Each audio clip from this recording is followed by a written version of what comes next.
그 제목은 이제 다문화 배경 청소년이라고 했는데, 이 다문화 가정이라는 용어가 우리 정부에서는 국제 결혼을 한 그런 가정을 다문화 가정이라고 부르고, 그 부부가 똑같이 한국으로 이렇게 온 그거를 이주 노동자 가정이라고 부릅니다. 근데 또 교육부에서는 그 두 그룹을 합해서 다문화 가정이라고 부르고, 그래서 용어가 약간 혼선이 있는데요. 제가 이 다문화 배경 청소년이라는 거는 어찌됐든 순수하게 대한민국에서 태어난 부모를 두지 않은 그런 가정의 청소년을 얘기합니다.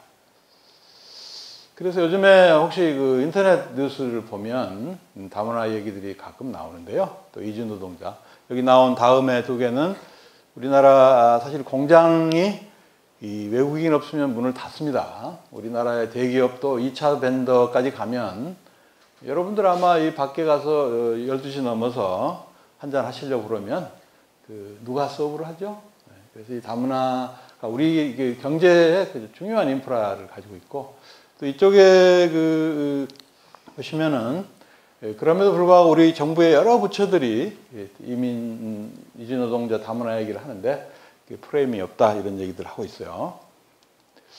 그런데 이게 뭐가 문제인가? 통계상으로 보면 우리 인구가 점점 줄어들고 있고, 특히 학생들이 지난 5년 동안 초중고등학교 숫자가 100만 명이 줄었어요.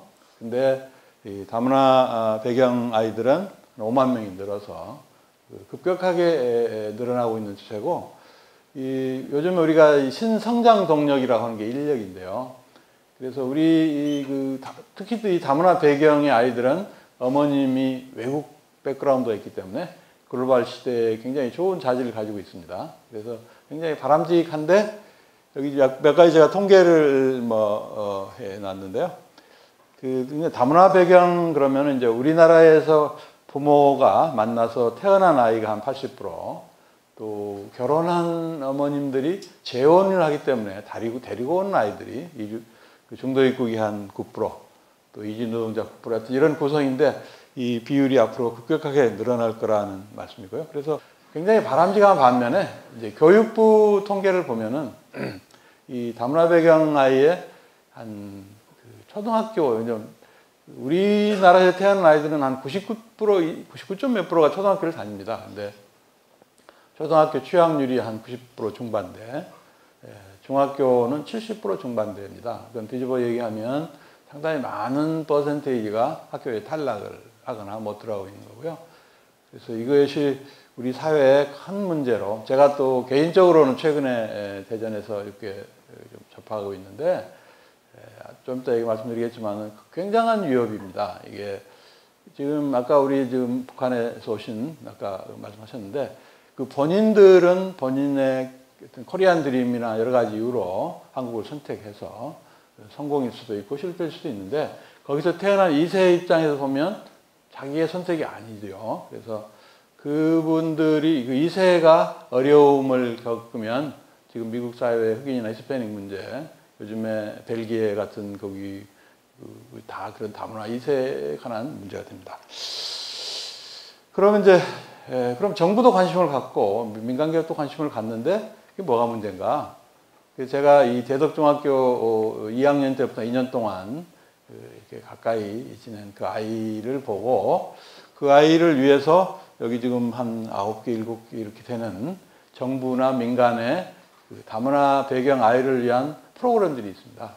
예를 들어서 그 학교에서는 예비반이다, 교육반이라고 하는, 자세히 설명드릴 시간은 없는데 프로그램이 있고, 민간기업도 합창단이라든지 대전의 종교회 단체에서 하는 이런 대안학교라든지 정부가 하는 이런 거, 그리고 여러분 대학생들이면 대학생 멘토링 프로그램, 심지어 우리 카이스트에서도 창의 캠프를 하고 있습니다. 그래서 이 아이가 갈 수 있는 곳이 굉장히 많아요.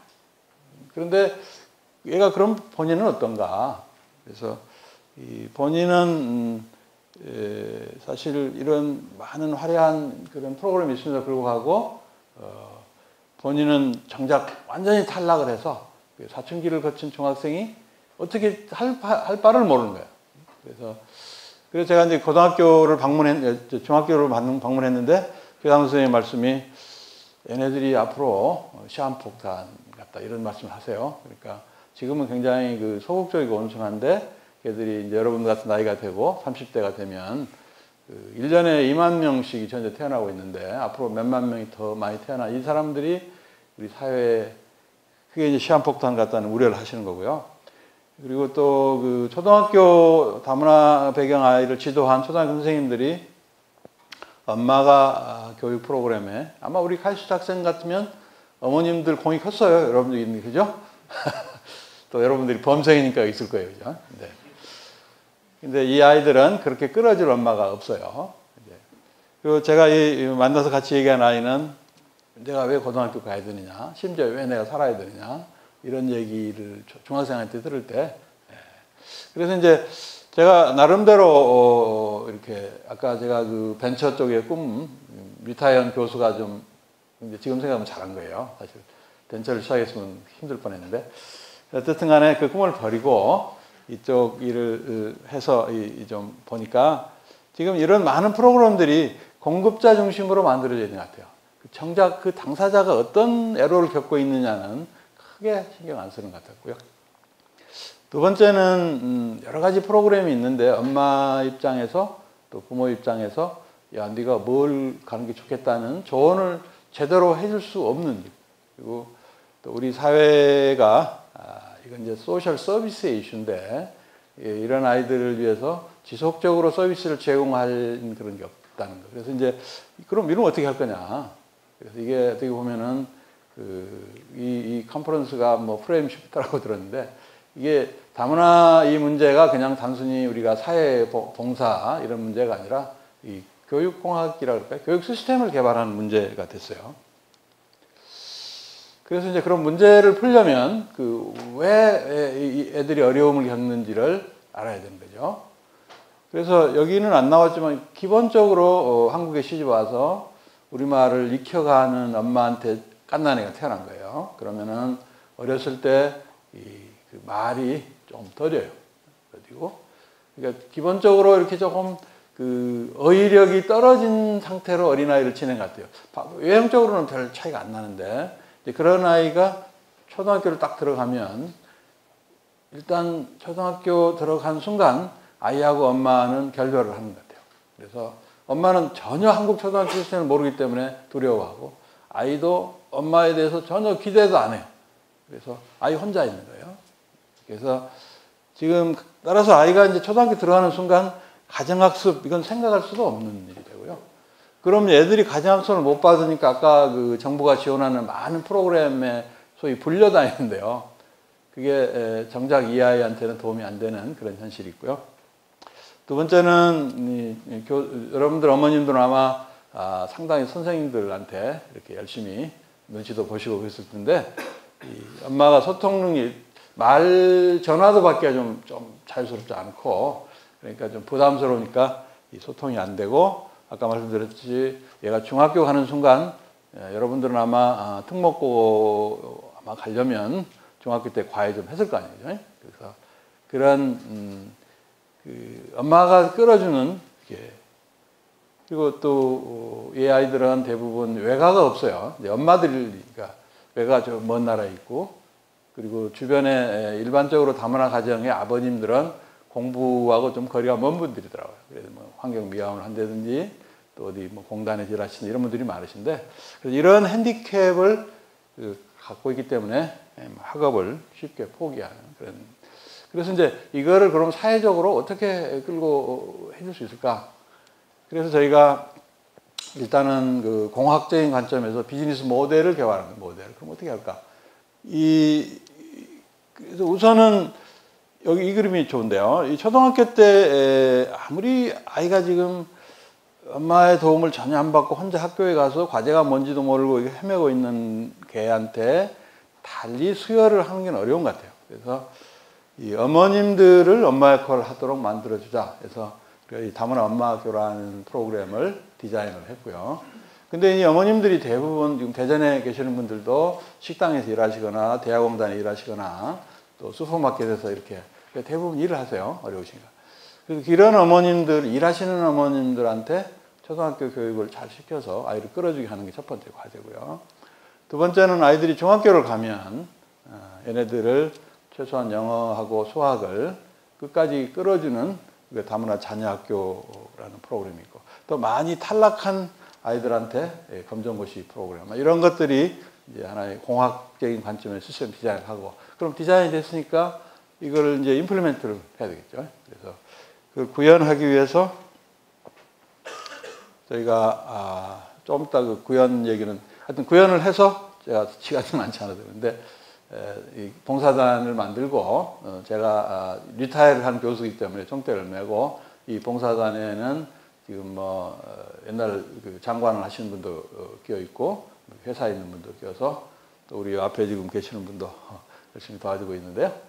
그렇게 해서 이제 저희들이 그 2014년부터 출발을 해서 2015년에 처음 엄마학교를 모집을 해서 이 사진이 2015년 3월 달에 역사적인 이벤트라고 생각하고, 저는 우리나라에 처음 다문화 어머님들이 초등학교 과정을 이수하는 출발을 했고요. 그래서 우리가 일기 11명을 배출을 해서 이게 5개월간 아주 빡세게 공부를 시켰어요. 하고 2기도 얼마 전에 졸업을 해서 이분들이 다 지금 그 24명이 전원 초설 검정고시를 합격을, 우수한 성적으로 합격을 해서 지금 아이들을 지도하고 있고, 현재 이 3기를 지도하고 있습니다. 그리고 이제 이 아이들이 지금 현재 이제 24명이 졸업을 했고 13명이 다니고 있는 그 가정에 아이들을 저희가 무너지지 않도록, 사실은 이 두 아이가 지금 고등학교를 갔는데요. 그래서 이 친구는 지금 충남 기계공고를 갔고요. 이건 고등학교를 갔는데, 그 고등학교를 참 어려운 여건에 저랑 같이 노력을 해서 고등학교를 가고 나름 프라이드를 갖게 된 제로선 참, 얘는 지금 중학교 2학년인데, 그래서 지금 현재는 과외 방식으로 애들을 애들이 망가지면 안 되잖아요. 그래서 이 과외에 아주 결정적인 도움을 주시는 분이 이 자리에 또 있는데요. 우리 가시스 학생이. 근데 이제 그렇게 개인 교습은 그 좋은 방법이긴 하지만 서스테이너블 하지가 못해요. 왜냐하면 전국에 20만 명의 다문화 아이들이 있기 때문에. 그래서 우리가 아까 그 혁신적인 교육 프로그램을 개발해야 되니까, 현재 지금 중학교 1학년 아이들 4명을 데리고 저희가 엄마와 함께하는 다문화 자녀학교, 한마음 글로벌 스쿨이라는 걸 만들어서, 요즘에 우리 여러분 에듀케이션 3.0 그런 비슷한 개념의 그 플립드 티칭이라는 인터넷 기반의 교육하고 소직 교육을 통해서 얘들을 사실 제가 오늘 오전에도 애들 교육을 시키고 왔습니다. 그래서 이제 저희가 하는 일이 그러면 어떤 의미가 있을까?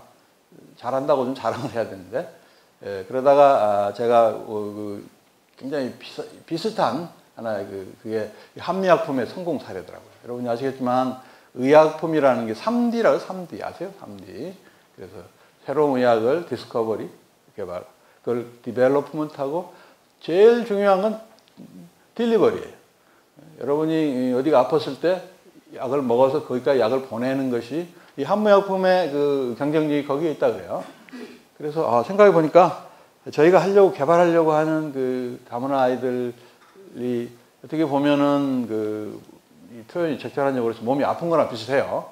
우리가 건강한 사람이 더 건강해지려고 노력할 수도 있지만 핸디캡이 있기 때문에 얘들을 교육이라고 하는 그 뭔가를 전달해주는 메커니즘을 저희가 지금 현재 2주에 한 번씩 불러서 소식 교육을 하고, 그 중간에는 인터넷 기반의 여러 가지 교육, 플립드 티칭을 하고 있는데요.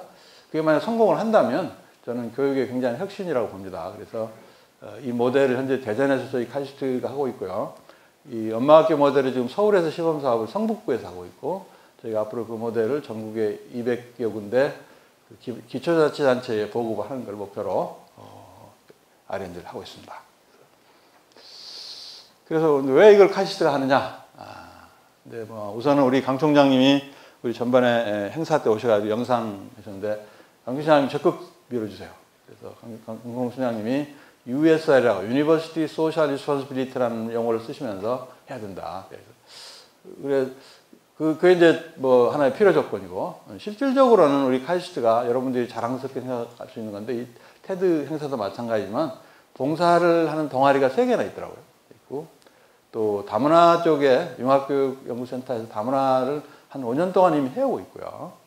그리고 저희 프로그램에 한 9명 정도의 교수님들이 적극 도와주고 계시고, 제가 사실 몇 년 전에 서청장을 모시고 부총장을 잠시 했는데, 그 덕에 우리 행정도 적극 도와주고, 그래서 제 옆방에 이 간판을 붙이고, 제가 단장으로서 일을 하고 있습니다. 그리고 이 사진은 저희가 지난 8월에, 아니 3월 달에 제3기 입학식, 제2기 졸업식, 또 다문화 자녀학교 뭐 그런 행사에, 이분은 뭐 대전시의 관련 부서의 시의원이십니다. 그래요. 그래서 제가 좀 이 카이스트가 필요 조건이 있다 하는 말씀드렸고, 시간이 다 됐다는 거군요. 그래서 마지막으로 제가 이 주크버그 얘기로 마무리를 하려고 합니다. 우리가 열심히 해서 의미 있는 일이 뭐냐? 여러분 돈도 많이 벌고 뭐 사회적인데, 아마 여러분 나이에 제 나이 절반도 안 되는 사람인데요. 52조를 자기가 의미 있는 데 쓰겠다. 그러면서 이 사람의 주장이 뭐냐면, 우리의 미션이 뭐냐? 사람이 뭐 다른 우리 인간이 태어나서 다 인간답게 자기 능력을 개발하게 해주는 일이 가장 의미 있는 일이 아니냐, 이런 그걸 위해서 52조를 들여서, 근데 그게 그냥 얻어지는 게 아니라 새로운 기술, 생산성 향상, 뭐 이런 노력을, 그래서 이 사람은 52조를 가지고 회사를 만듭니다. 회사를 만들어서, 이 사람은 참 마음에 드는 게, 이게 쉬운 일이 아니니까 50년이 걸릴지 모르는 일이지만 계속 해야 된다. 그래서 제가 뭐 이분한테 한번 우리 봉사단을 소개해 볼까 생각하는 거예요. 감사합니다. 받겠습니다.